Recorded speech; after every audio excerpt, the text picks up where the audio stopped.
الفيديو ده هنتعلم مع بعض ازاي نعمل ستيكر في 5 دقايق.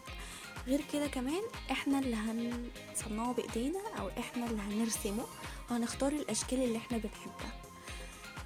هنستخدم حاجات بسيطة جدا. اول حاجة انا هشتري حاجة واحدة بس من المكتبة دي، بس اللي محتاجة اشتريها، ودي عبارة عن استيكر للاسعار. شايفينه؟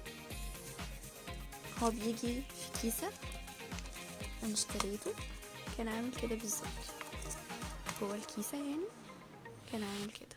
طبعا في انواع كتير قوي في المكتبة، وفي منه المدور، المربع، المستطيل. انا حبيت الشكل دوت بحيث ان هو حجمه متوسط، ولا صغير قوي ولا كبير ان انا اقدر استخدمه. طبعا كل واحد يجيب الحجم اللي يحبه. وطبعا في الوان، انا حبيت الابيض عشان يبان في كل الالوان واقدر ارسم عليه براحتي.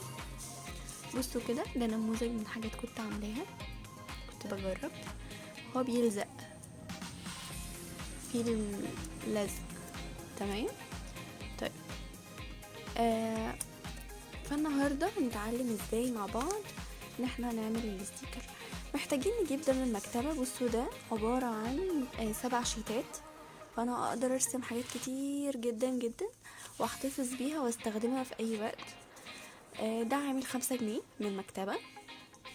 تمام، عشان تبقوا عارفين برضو السعر.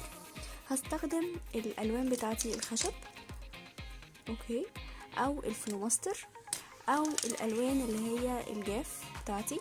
وبرضو لو حد عنده الجليتر هتدينا اللمعة عليه. فاي الوان احبها ممكن ارسم بيها. تمام، يلا بينا نبتدي. تمام،